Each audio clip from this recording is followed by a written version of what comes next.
बाबा phone में एक message पढ़ रहे थे। सुनते हो भाग्यवान? हाँ जी, कहिए, क्या कहना चाहते हैं? कमला जी ने कहा था।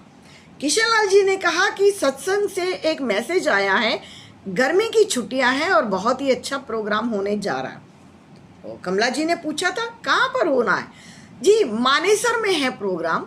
फरीदाबाद के बिल्कुल नज़दीक, दिल्ली के नज़दीक जगह है मानेसर। और मानेसर में कौन सी जगह है? कमला जी ने पूछा था। किशन लाल जी ने कहा मानेसर में ORC, ब्रह्मा कुमारी ईश्वरीय विश्वविद्यालय, यहाँ का एक बहुत ही बड़ा सेवा केंद्र, एक यूनिवर्सिटी की तरह है।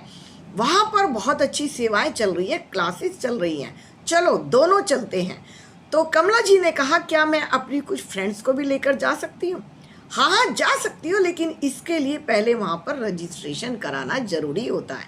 कितने लोग आ रहे हैं, कितने वहाँ पर रुकेंगे, कितने कमरों की व्यवस्था होगी, ये सब आप एक बात बताओ। उन्होंने कमला जी से कहा था मान लो कि आपके यहाँ 4 लोग आने वाले हैं और बिना बताए 10 लोग आ जाएं, तो क्या आपको हड़बड़ाहट होती है कि नहीं होती है?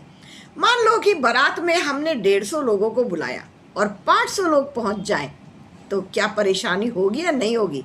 कमला जी ने तभी कहा था आप बिल्कुल सही कह रहे हैं। खाने पीने की व्यवस्था गड़बड़ा जाएगी, बैठने की व्यवस्था भी गड़बड़ा जाएगी। इतने रूम में AC भी नहीं होते हमारे यहाँ, 2 या 3 ही कमरे होते हैं। और टेंटों में तो पंखे ही लगते हैं ना, फैन लगते हैं या कूलर लगते हैं और बहुत तेज आवाज़ करते हैं। व्यवस्था तो गड़बड़ाएगी ही। ऐसे ही जब हम किसी संस्था में जाते हैं, वहाँ पर भी रजिस्ट्रेशन कराना जरूरी होता है। उससे क्या होगा? कमला जी ने पूछा था। रजिस्ट्रेशन से हमारा नाम वहाँ पर दर्ज होगा। जब हम वहाँ पहुँचेंगे तो हमें रूम अलॉट कर दिए जाएंगे। कमला जी खुश हो गई थी। तो वहाँ पर AC रूम है या कूलर वाले हैं? सुनो भाग्यवान, आजकल हर जगह AC वाले ही हैं। और AC वाले ना हुए तो भी क्या बात हुई? जाही विधि राखे राम, ताही विधि रही। कहते हैं ना कि जब ईश्वर का कहीं से बुलाया आता है कि वो सत्संग में बुला रहे हैं, तो जैसे भी वो बुलाए चले जाना चाहिए। अगर हमें नीचे बिठाकर भोजन कराया जाए तो भी खाना चाहिए। प्रसाद मिलता है, उसको हम भोजन नहीं कहते हैं, वो भोग होता है। भोजन और भोग में यही तो अंतर है। जो प्रभु की याद में बनाए वो भोग होता है। और कहकर कमला जी समझ गई थी कि अब वहाँ पर हम जाएंगे। दोनों ने पैकिंग शुरू की। जाने का दिन आ गया। सुनते हो जी, क्या मैं कुकू को भी साथ ले जा सकती हूँ? हाँ, लेकर चल सकते हैं। कुकू का एक अलग से बैग पैक कर लो। और वहाँ पर अगर आपने देखा होगा ना, तो बच्चों की भी क्लासेस चलती हैं। कमला जी ने पूछा बच्चों की क्लास? बच्चे भला कैसे क्लास में बैठ सकते हैं? पूरे साल तो ये बैठकर पढ़ते ही है और वहाँ भी क्लास के नाम से बच्चे तो नहीं जाएंगे। नहीं भाग्यवान, वहाँ पर खेल कूद की एक्टिविटी होती है, उनको वो क्लास का नाम देते हैं। झूले हैं कम से कम 10-15 तरह के, और बैडमिंटन है, फुटबॉल है, जिम है, हर तरह की व्यवस्था बच्चों के लिए की गई है। कमला जी ने कहा तो मैं कुकू का बैग पैक करा लेती हूँ। तैयार होकर चल पड़े थे। रास्ते में सहेलियाँ मिली थी, सहेलियों को भी लेकर गए थे, रजिस्ट्रेशन करा लिया था। वहाँ से एक दीदी थी, दीदी के साथ वो वहाँ पहुँचे थे। अब वहाँ पर जाकर जो सीन था वो बेहद सराहनीय सीन था, क्योंकि 8 साल से लेकर 14 साल तक की उम्र के बच्चे सभी को पानी पिला रहे थे। जो कन्याएं थी ना, लड़कियां थी, वो जो घर में भी पानी नहीं उठाती थी, पापा की परियां, वो गिलास धो रही थी खेल खेल में। उन्हें मज़ा आ रहा था वहाँ पर टंकी में ठंडे पानी में गिलासों को धोने में। और जो लड़के थे 8 साल से 14 साल के बीच में, वो छोटी छोटी ट्रे में 4-4, 6-6 गिलास रख कर पूरी सभा को पानी पिला रहे थे, ठंडा ठंडा। वैसे तो बोतल सभी के पास होती है, सभी अपनी बोतल से पानी पीते हैं, लेकिन ठंडा पानी पीते ही वो बच्चों को ढेरों आशीर्वाद दे रहे थे। तुम बड़े होकर बड़े ऑफिसर बनोगे। जो भी पानी पीता था और ये पूछता था इतने अच्छे संस्कार, कौन है तुम्हारे मम्मी पापा, किसके साथ आए हो? बच्चे कहते थे हम अपने दादा दादी के साथ आए हुए हैं, हम छुट्टियां मनाने आए हुए हैं। छुट्टियों में सेवा भाव सीख लिया था कुकू ने। कुकू बहुत छोटी उम्र का बच्चा था, लेकिन खेल खेल में भाग भाग कर वो भी पानी पिला रहा था और सब लोग उन्हें ढेरों दुआएं दे रहे थे। ये छोटे छोटे नन्हे नन्हे बच्चे दुआएं इकट्ठी कर रहे थे, दादा दादी के साथ बिस्तर बिछाना सीख रहे थे, पानी पिलाना सीख रहे थे, बर्तन उठाकर झूठे बर्तनों में रख रहे थे।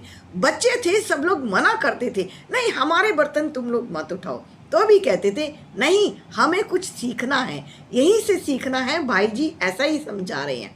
और छोटी छोटी चीज़ों को वो सीख रहे थे। सब्जियां इधर से उधर धो धो कर दे रहे थे जहाँ पे सब्जी काटी जा रही थी, आटे की लोइयां इधर उधर पकड़ा रहे थे, रोटी बेल रही थी माताएं और बहनें, और वो छोटी छोटी लोइयां थाली में बनाकर वहाँ तक पहुँचा रहे थे। बड़ा भंडारा था, हजारों में संख्या में भाई बहन पहुँचे थे, लेकिन ये छोटे छोटे नन्हे फरिश्ते खेल खेल में सेवा भाव सीख रहे थे। वो सेवा भाव जो इनका घर में क्या पूरे जीवन में काम आना था। कुकू को दादा और दादी ने छुट्टियों में सेवा भाव सिखाया था, और घर में आकर भी उसने मम्मा पापा को बहुत कुछ बताया था, कैसे खेले थे, कैसे कूदे थे, कैसे नए नए दोस्त बने थे। मोबाइल तो मानो छूट ही गया था। जब बच्चे का मन हम बिजी कर देते हैं ना, जैसे कि चद्दर तकिए बदल दो, छोटे छोटे बर्तन उठा के यहाँ से यहाँ रख दो, फ्रिज में पानी की बोतलें भर दो, धुले हुए कपड़े यहाँ पर सुखाने में मदद करो।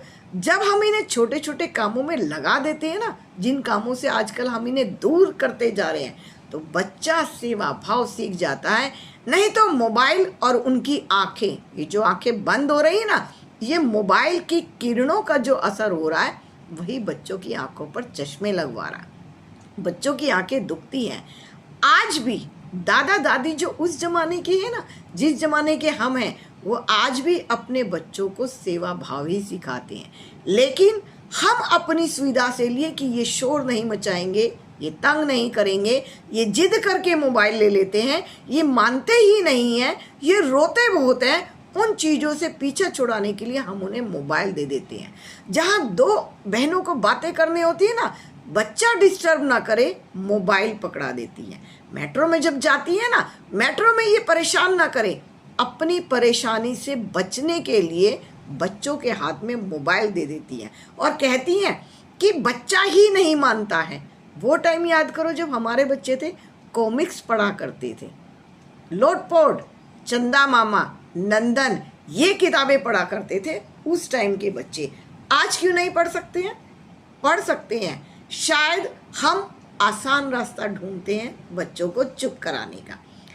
और बच्चा तो रोता है, जिद्दी है, जिद भी करता है, लेकिन आप उसकी जिद को कितना मानते हैं, आप उसके माइंड को कितना बिजी करता है। बच्चे कपड़ों की तह बनाते हैं, उलट सुलट ये वो, लेकिन वो अपने की तो बना सकते हैं, छोटे कपड़े हैं। धीरे धीरे जब दादी ने आदत डाली थी ना, तो घर में सब खुश होकर रह गए थे। बच्चों की छुट्टियां कामयाब करी थी कमला जी ने और किशन लाल जी ने।